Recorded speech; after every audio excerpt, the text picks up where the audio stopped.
Hello, and welcome to the BrightWord Books Podcast. I'm your host, John Lobb, and today we have a very exciting episode. With me are co-authors David Arieti and Jacob Nieva, authors of Prognosis Disaster: How Climate Change and Disease Will Ruin Your Life Unless. Guys, welcome to the podcast. It's a delight to have you with us today. Thank you. Thank you. And it sounds like a rather heavy subject, I must say. But it's something we all hear about, climate change and hurricanes becoming more strong and the world basically changing in not so good ways around us. I know this is the second edition of your book. What has changed in your mind in terms of the state of the world since your first edition?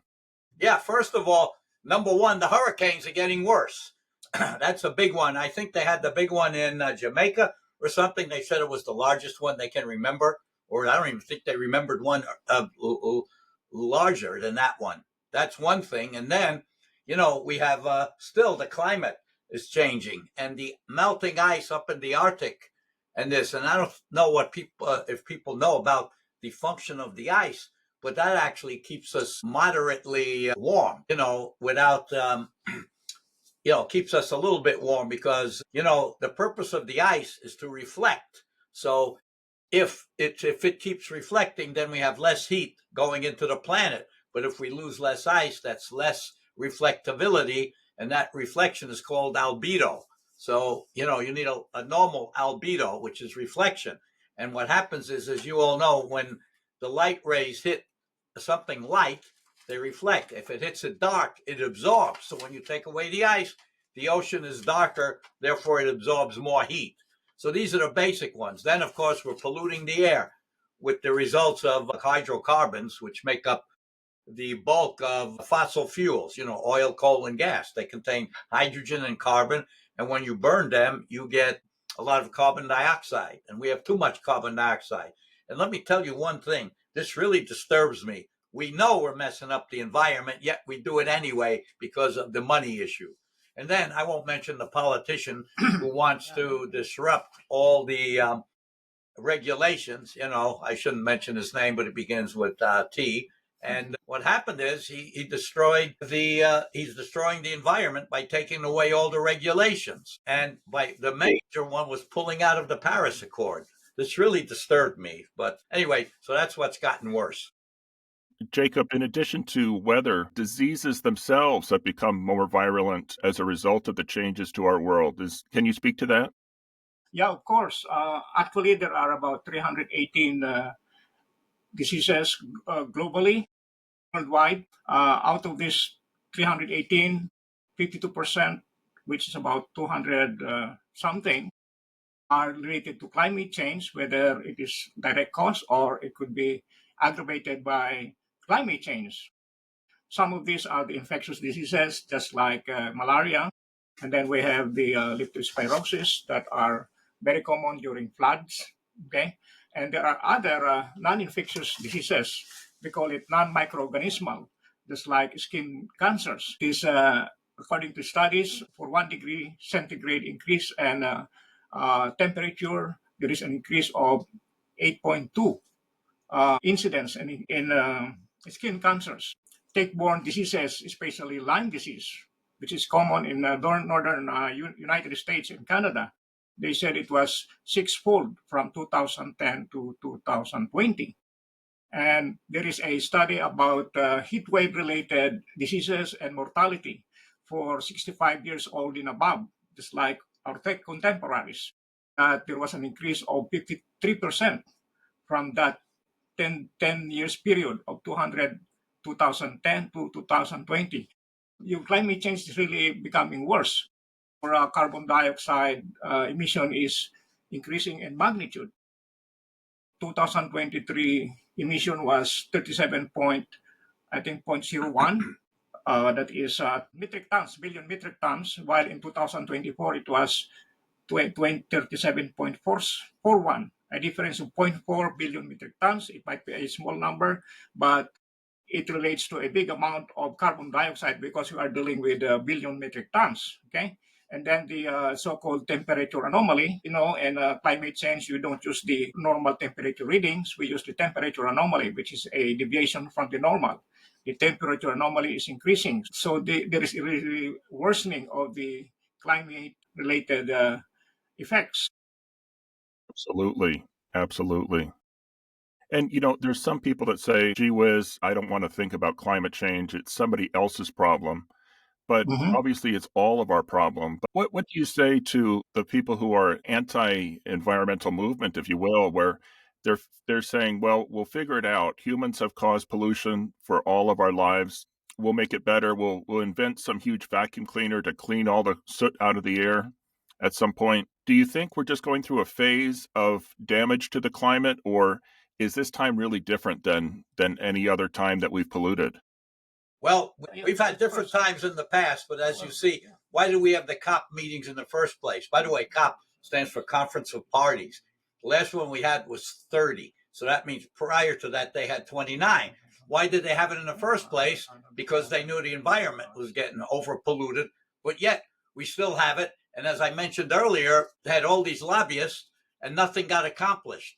They really wanted to phase out totally carbon-based fuels, and they didn't do it because they were afraid the economy is going to suffer. But of course, if you're sick because of air pollution, you can't work. And let me tell you something that I wanted to mention previously when you asked me what has gotten worse. Well, the air pollution, especially in New Delhi, India, that one was really bad. Okay, that used for maybe a few weeks ago used to be the worst in the world. Okay, because first of all, they have a lot of people and many of them drive these small cars, but still doesn't matter. If you have too many small cars spewing out a little bit of carbon dioxide and stuff, remember, you can make $1 million with a penny. You keep adding it up, you're eventually going to get $1 million, right? The same with the fuels. You may drive small cars, but when you have so many of them, you're spewing out more carbon dioxide and more garbage. It's just building up. So that's not the solution. I like your question, but it seems to me, unless people start dying, I hate to say that, like let's say in New Delhi, let's say they all start dropping, what's going to happen? They're going to have to shut down everything. No cars, no factories, nothing. They're going to wait till the very last minute. And this is what I'm afraid is going to happen. Yeah, if I may add to that, there are really so many misconceptions that are being promoted by these vested interests. Usually, they are the oil companies. Okay, and they say that climate change is a normal phenomenon. It's just happened that we are in the crest of the wave. No, not the trough, the crest of the wave, which is warm weather. And in a few years, we'll having the cold weather. There are some people who would say that climate change is just you call it normal phenomenon. I think that was the other one. That's a good word. A conspiracy, it is conspiracy of the government so that the government can control all the infrastructures in constructing all of these other sources of energy, the solar panel, the water panel, as well as the wind panel. So these are some of the misconceptions that they are trying to promote so that the people will have less trust to the scientists. Okay, so the people will not be prepared. So when time comes, that's the only time they would think of climate change. Gotcha. Gotcha. And it seems like there are perhaps some individuals who are just ignorant of what we're doing to the planet. They just don't know any better. There Yes. are some who would probably admit that we're hurting the planet, but it's too expensive to their Yep. Yep. bottom line to do anything about it. And then Right. there's That's some the who problem. maybe, they think, well, we probably are hurting the planet, but to align politically where we are these days, I'm going to go with the anti-environmental crowd. If we look at the world, it seems like the US needs to be a leader in fighting Yep. global warming. Are we unable to do that with the present state of politics and business in this country? Yeah, I am ticked off at these people because they don't care. They said, like this is the issue. What you said too. People say, "Why should I worry about it? Let someone else worry about it." But I decided that's why I wrote the book. Instead of complaining, do something about it. That's why I raise hell. I give lectures, and we wrote the book because I don't just want to sit there and let the whole world cave in and we all dead because it was too late to do something. But the point is, like I mentioned before, we know what we're doing, yet we're too lazy to do something about it. And this aggravates me. The companies know we're polluting. In fact, a few years ago when they wanted to increase the mileage on gas guzzling cars, we still didn't have a high mileage. By now, if we had gas, maybe we could have had 100 miles a gallon instead of 20 to 40 miles a gallon. And yet, these people, they still build these cars like a Hummer. And you know why they're called Hummers? What I tell everybody, they got between 8 and 12 miles a gallon because the oil execs are humming all the way to the bank to get more money. You see, we're in the money and they're humming it. Now, at the same time the Hummers were big, I still have my other car, which is a Toyota Echo. I bought that in 2004. I got 40 plus miles a gallon, which means I can go 4 times on 1 gallon than a Hummer. And this was part of the problem. A lot of people buy Hummers. Why do they buy Hummers? I don't know. Maybe they like to sit and they feel like a big man, machoism. Hey, I'm driving a Hummer. You're just driving a little car. You know, it's things like this that cause the problem. Why do they make it? It's just like, remember the olden days, they used to have these projection TVs. They have a big 64-inch and then you need some sort of projector in the back, and that used a lot of wood and stuff. Why'd you need that for? Now we're looking at you at a moderately small screen, and I'm happy with it. What do I need a big screen for? You know, the things like this. People also forget, if you're a millionaire, you want to live like one where you have a big house. This is part of the problem too. What do you need such a big house where you need all that wood? Then you have to cut and chop and dig the trees to make the wood for a bigger house. How many living rooms do you need? You know, some of these are gigantic mansions. Hey, don't forget, that takes energy and that takes pollution, because, you know, when you make bricks, a lot of smoke comes out. That's one of the issues too. So it's better to try to make a building material where you don't need cement or something like that. Well, the good thing about cement, I guess they could withstand hurricanes. But in order to make cement, you got to produce a lot of smoke. And by the way, that's the reason why smokestacks are taller now. So the smoke goes somewhere else and not in the city. So it's like this. So anyway, I think I have said the answer. I hope I answered the question. Yes, Yeah. sir, you did. You did. Jacob, if you were invited to address COP and all of the world leaders were there, what would you say to them? Of course, I would tell them that climate change and global warming is a very big problem. It's not something that we just take it for granted. As I have said, carbon emission has been doubling too much. There is an increase in the temperature anomaly. There are disasters are occurring. You know, one of which is in Los Angeles. Even last year, we lost about 250 billion, 275 billion economic loss during that fire. There was also another fire. You know, these are extreme weather conditions. There was another fire that happened in Hawaii. I think it's 2003. It almost engulfed the whole town of Lahaina, you know, and it destroyed about 2,100 household and household and buildings. You know, this is a typical example wherein there is a wildfire. It was aggravated by 2 effects of climate change, which is tornado as well as the drought. You know, it happens. It started with a ignition on the power lines of Hawaiian Electric Company, and it was eventually put off. But because of the concomitant Hurricane Dura, because of the wind, the fire was spread out rapidly and engulfed the whole town, almost all of the whole town, and it led to the loss of about 100, I think 102 casualties that died during those fires. So these are extreme weather conditions that we have to think about. Probably, if I am to speak in front of all of this nation, I have to emphasize this, that global warming is really causing all of this extreme weather that we are experiencing. Let me tell you one more thing. Since you mentioned the COP30, did you know that our president didn't send anybody from the U.S. down there? A few people went by themselves, as the governor of California, because I think he has the 4th largest budget. Newsom, yeah, Gavin Newsom, he went down himself because Trump didn't want to send anybody because he's an anti-environmentalist. I don't think he understands that he lives in the environment. You know, that's just my opinion. And what Gavin Newsom did, I mean, he got my admiration because he knew that you have to do something. And he says, if the U.S. isn't going to do it, he's going to do it.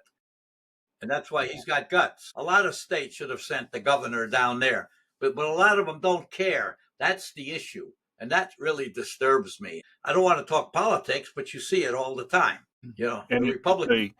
it's the paradox is pollution and environmental change is man-made, right? It's human beings caused it, and yet at the end of the day, it's only human beings that can solve it, right? We Right. have to decide at some point we're going to be different and make changes, and until we have that determination, I don't see anything changing. Right. Let me just explain one thing. I want to make clear that the majority of climate change is caused by humans. However, we do have some volcanoes which spew out a lot of carbon dioxide, but that's just part of nature. That has nothing to Gotcha. do with human activity. But the majority, of course, is done by us because is it coincidence that we have more carbon dioxide since 1870, the Industrial Revolution? That's when they made steam engines. Use a steam engine, you got to burn coal or whatever you burn, wood, coal. And if you remember the old movies, they show you the engine of a train. You see all that smoke coming out because it was steam engines. I mean, kind of bothered me how much smoke is coming out, and it comes out in, what a plume is. It's a concentrated mass of sewage or smoke. And the plumes are coming out, man, as if there's no tomorrow. And that, when you see the old train engine. Absolutely. Absolutely. David, I've often wondered, when you buy an airplane ticket, they'll Yes. sometimes at the end of the process, they say, do you want to purchase a carbon credit for like $4? Is that a gimmick or is that really helpful? Yeah. I never heard of that, but that's just a feel good thing as far as I'm concerned. Because let me tell you this, I have in my book too, I mentioned the amount of gallons of fuel per person or how much CO2 is put out per mileage compared to taking a train. A train is a lot less per customer, per traveler, per passenger than an airplane. Per mile. And really, a couple COPs ago, conference of parties, did you know they had, I mentioned this in the book too, 400 private jets landed where the last meeting was. 400. Each one has maybe maximum 9 people. So per person, they're spewing out a lot more than an airliner with a couple hundred people. I didn't make this Rather up. ironic to be going to a COP meeting in a private plane. Right. And it's rather ironic, too, when you have 1,600 oil, coal, and gas lobbyists, when you have most of the other people want to get rid of this, especially the indigenous populations, like those in Brazil. So Brazil was a perfect place because they see the rainforest.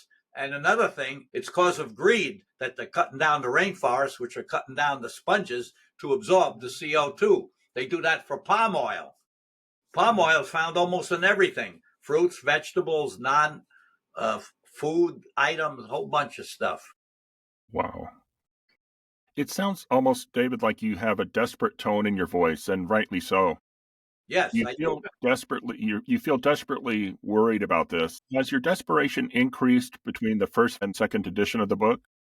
That's a good question. Yes, it has, because I see that not much has changed. The first book was done in 2011. Now we're 14 years later. What's happening? We still got the worst air pollution in New Delhi. We have, we're screwing up the planet, and partly our politicians want to lease more ocean land to drill for oil, which is insanity. In my book, I mentioned drilling for oil in the ocean is lunacy taken to infinity, because all you need is one spill. Now, a spill on land is well, I hate to say this term, it's a lot better than in the ocean, because in the ocean it could spread. On land, it's not going very far. That's the issue, because you have the currents and everything. And this is what happened in 1979, the Aztec 1 well of Mexico. I think they put in the wellhead something upside down, and that caused a big issue for a few months. It was spewing out the equivalent of a couple super tanker loads of oil. Remember the Deepwater incident with the oil Yes, spewing out water underneath. horizon. Yeah, off the coast of Louisiana. Yeah, yeah. And I remember Rachel Maddow, she's on WMSNBC, which is now MS Now. She was there, and she was in her boat. She was wearing a life jacket, and she was explaining what's going on there. I remember her. That was, when was it? 11 or 14? I forgot the exact date. I forget as well, but I remember seeing on TV that pollution spewing into the water and thinking, gosh, it's just so terrible. Yeah, they had the camera. It's called I don't know, something cam under the water and you saw it spewing out.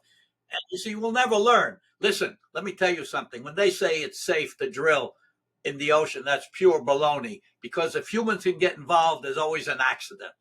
There's Well, you always got to look at potential for Chernobyl. accidents. Yep. Right. There were the two major ones, as far as I'm concerned, were Chernobyl and Fukushima.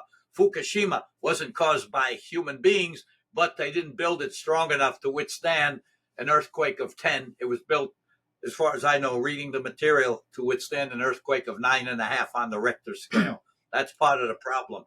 But they didn't plan for a bigger one. This way, you got to plan for big, or else don't build it. Absolutely. Absolutely. Yeah, if I may add to what David said, in the first book in 2000 that was published in 2011, I was able to discuss only or include about 85 diseases related to climate change. And in our second book, which was published in 2020, I was able to include about 125. So there were so many additional diseases that I didn't know in the first edition. These are the common diseases that are present in tropical countries in the African continent. And one thing that probably I would say that just emerged, that was the Siberian anthracosis.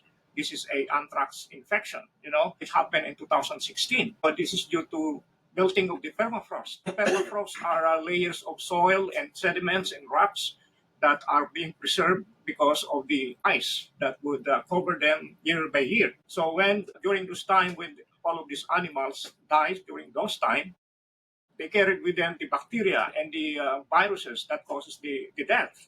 And these are preserved. Bacteria are still alive and they are just dormant. So when this permafrost melt, this bacteria will come out, they will emerge. So that is the cause of this Siberian anthracosis that happened in 2016 that led to the death of about 1,500 reindeers. Reindeer, yeah. Okay, reindeers. Yeah. And it causes hospitalization of about 90 people. And there was one casualty, which is a boy at the age of 12 years old. So this is a new one that is emerging just because of the climate change. Another one is the valley fever that is common in the southwestern United States, specifically California, Arizona, and Nevada. The incidence was, I think, 15,000 of this valley fever. This is a fungal infection that is inhaled. When eventually the fungus stays in the lungs, causes some inflammations, and this inflammation will destroy the parenchyma of the lungs, and then it would invade the gastrointestinal tract as well as into the skin, the integumentary system. So the usual incidence of this was only 5 to 10,000, but in 2000 it was 21,000 cases. So this is really something that we have to think about: the emergence of new diseases, the Siberian anthracosis, and the increased incidence of the valley fever in southwestern California. Oh, by the way, let me continue with that. We wrote, now this book has another chapter devoted to 11 algal diseases. Yeah. We have 120 pages, algae. You heard of the red tides and all this? Those too now are increasing due to climate change because the water gets warmer. They like to multiply quicker. You see? And that's an issue. And many of them are toxic. Now, I don't think anybody likes paralytic shellfish poisoning, but let's say you're at a beach and you eat clams that came from an area that had a big bloom of the toxic ones, okay? Like Gonilox tamarensis and some of the Gonilox species. I do a lot of work with algae. So in the book, we have a lot of toxic algae in the book mentioned and the toxins, and people can actually die within a couple hours. Yeah. If they eat a clam that was living and eating the dinoflagellates, which is one of the most interesting types of algae, by the way, because they have a different nucleus than we have. I don't want to go into that now, but it's quite interesting. I love those organisms, at least the ones that don't cause disease. They look pretty cool too, but they get eaten, and then the saxitoxin, it was named Saxidomus, was the name of a clam where it originally came from. That's why it's called saxitoxin. Could cause paralytic shellfish poisoning within a few hours. So what happens is you eat the clam, and then if there's a lot of it, you could start feeling the tongue, you have strange sensations, metallic taste, and then you can have breathing problems and all this. So, you can go to a picnic and then you can wind up dead because you don't know where the clams came from. This actually happens. It's no joke. And there are many there's the diseases are picking up, right? Right. Yeah, because the climate change heats up the water. You know, when you heat up organ, there's something called the Arrhenius equation. For every 10 degrees Celsius, you get 2 or 3 times the increased metabolism of some of these organisms. Yeah, but we add to what David said. That book, in our second book, we discussed about 7 diseases caused by algae. These are the poisoning. He mentioned the paralytic. Yeah, there's 11 of them. Yeah, 11. Okay, yeah. we have the amnesic, we have the neurotoxic, syntegura, Diuretic, right? Yeah, probably we have more. Listeria, all these. Yes, probably we will have more diseases later on that we can discover or we can research on, and hopefully we can include in our third edition.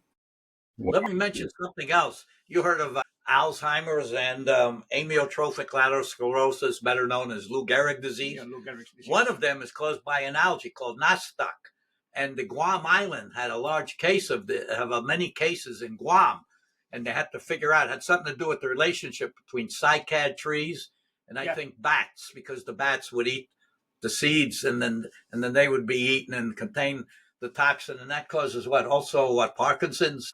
Yeah, they are all related. Parkinson's, Lou Gehrig's, Alzheimer's, yeah, something like that. Wow. So these are issues that people should realize. Also, pesticides cause diseases. Pesticides give you some of the same symptoms. They don't know really. It could either be the beta-methyl amino acid caused by the cycad and the nostoc, which is an algae, or it could really be Alzheimer's or something. They have the same symptoms. Wow. So really worrisome. We think of climate change as being out there, maybe somebody else's problem, but in fact, it could strike us when we enjoy a plate of clams. It can get that close to home. Yeah, by the way, when you go to a restaurant, you ask the waiter, do you know where these clams came from? I don't eat clams. We happen to be Jewish, so we don't eat this shell food. But the waiter won't know. All they did got clams. They don't know when and where it came from, unless, they say our clams have been treated. And by the way, there is a way. Let's suppose you do get the clams from an area that had the toxic algae. There's a way to make them less toxic. You put them in fresh water for 72 hours, called the depuration plant. It has the word pure in it, so it cleans them out because they're filter feeders. Gotcha. And by the way, it doesn't hurt the clams, the toxin. See, that's the issue too. If you would eat dead clams, I know that's pretty bad. Yes. They put beer and stuff. I don't know. They cook them in beer, but it doesn't hurt the clam, at least in many cases. Absolutely. Yeah. Guys, our time is unfortunately running down, but I wanted to just ask you before I let you go, what would be the one main message that you want to leave readers with, of those who read your book and those viewing today? Okay, one thing you can do is raise hell. Don't accept stuff and do what I do. We happen here in this neighborhood live in walking distance, if you like to walk about a half hour, in Congressman Jan Schakowsky's office. She has one of her many offices are here. And I'm in contact with her assistant, or the one in charge of her office, named Leslie. And I email her, and I make appointments to see her. And the stuff I tell is about all these issues, especially with the politics and the environment. And she actually pays attention. A few weeks ago, I went to visit her, and I printed out 100 and something pages in a booklet to show her about what's going on, and we got to do something immediately. Now, since she's in Congress, of course, she's a Democrat now. Of course, they're both controlled by the Republicans, but she can still do something by raising hell and talking to her Republican colleagues, you see. They don't have to be separated. That's sort of a discrimination that he's automatically bad if he's a Republican. No, some of them have common sense, They might feel the same way with Democrats, but when it comes to these issues, they have to do something. They can't just let it ride, And this is one thing they can do. Another, do what I do, recycle, eat less meat, because meat produces, you have more cows, more methane in the environment. That's the problem too. And methane now is becoming a problem too. One thing with the heating, I should have mentioned this earlier, there's something called clathrates, which is methane in ice. Okay. Now it's very cold under the ocean, but if that ice comes on land, it will evaporate. And let me just say this, there's something called the global warming potential. Methane heats up the environment about 86 times that of the same amount of carbon dioxide. And we call this the global warming potential. And the granddaddy of them all, fortunately, we don't use that much, is sulfur hexafluoride. That's used in electric things, electricity and transformers. That has a global warming potential. You believe this? Almost 23,000 times that of carbon dioxide, which is taken as one. Wow. It's called global warming potential. I think people should be aware of this. And of course, the chlorofluorocarbons, the refrigerants used in cars and air conditioners, stuff like this to make the cold, that's bad for the environment too. But it also absorbs more heat. You see, we have all these issues that most people don't know about because they don't study it. And just to mention. Yeah, it might add to what David said.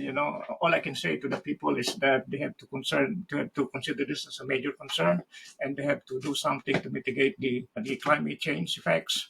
And let me just say something that is positive. The healthcare system and the public health right now is considering this climate change. There are so many positive activities going on in the healthcare system. First, in the hospital, there is such thing as no one-use policy.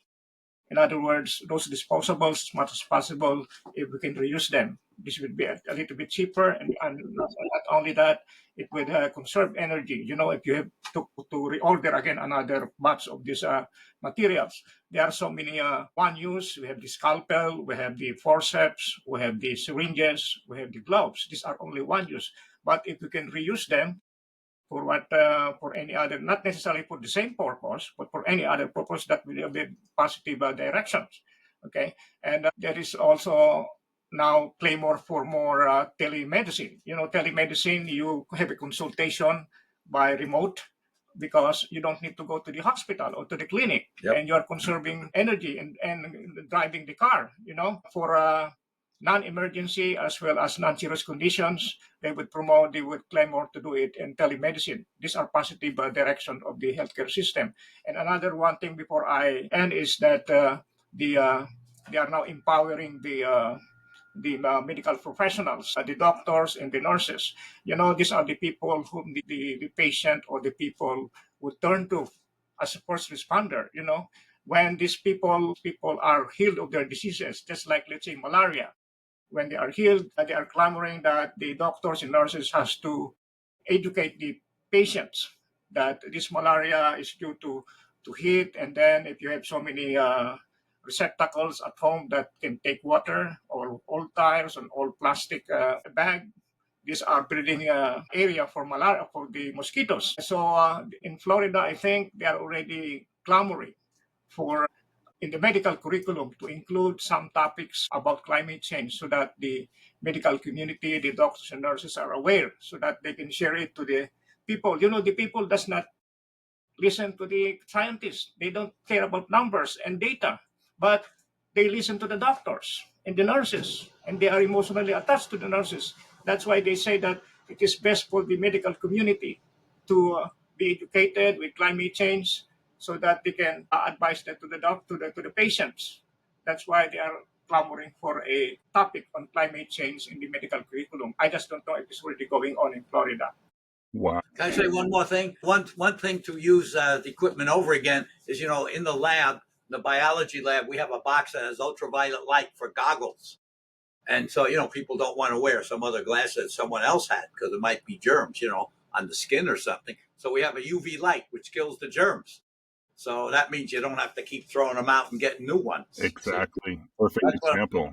Perfect example. We have technology, just use it. Absolutely. Thank you both. It's been a really engaging discussion and, boy, a lot of food for thought. We've been speaking with David Arieti and Jacob Nieva, co-authors of Prognosis Disaster, How Climate Change and Disease Will Ruin Your Life Unless...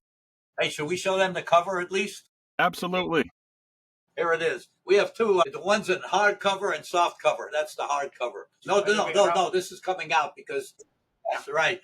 Just to make sure. Thank you both. It's been a great discussion, and we thank you all for joining us today on the BrightWord Books Podcast, and we'll look forward to seeing you on the next episode.